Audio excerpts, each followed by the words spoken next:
ধন্যবাদ। নবম দশম শ্রেণীর শিক্ষার্থীদের জন্য আতিক কোচিং সেন্টার ইউটিউব চ্যানেলের পক্ষ থেকে স্বাগতম আমার পাশে থাকার জন্য।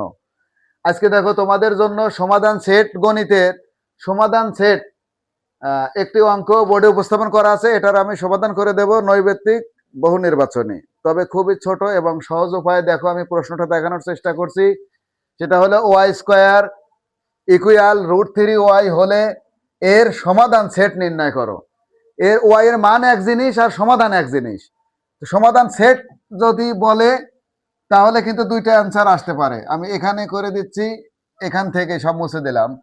বা বা ওয়াই স্কোয়ার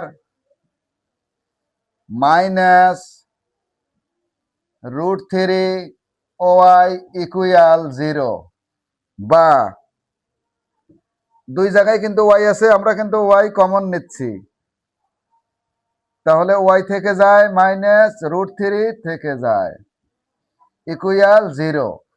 এখন সমাধান সেট নির্ণয় করার সময় আমরা দুইটাই নেব, আর শুধু সমাধান নির্ণয় করার সময় যে কোনো একটা নেব। তো দুইটা কেমন? ওয়াই এর মানও 0, ওয়াই মাইনাস √3 এর মানও কিন্তু 0, বা ওয়াই ইকুয়াল 0 অথবা ওয়াই মাইনাস √3 ইকুয়াল 0 বা ওয়াই ইকুয়াল √3। তাহলে দেখো মান কিন্তু দুইটা, একটা এই 0 আর একটা এই √3। তাহলে আমরা লিখবো যে নির্ণেয় সেট, এখানে দেখা দিচ্ছে আমি নির্ণেয় সেট মানে সমাধান সেট কত? 0 এবং √3 লিখে আমরা একটু সেকেন্ড ব্র্যাকেট দিয়ে আটকায় দেবো। বাস, এটা আজকের আনসার।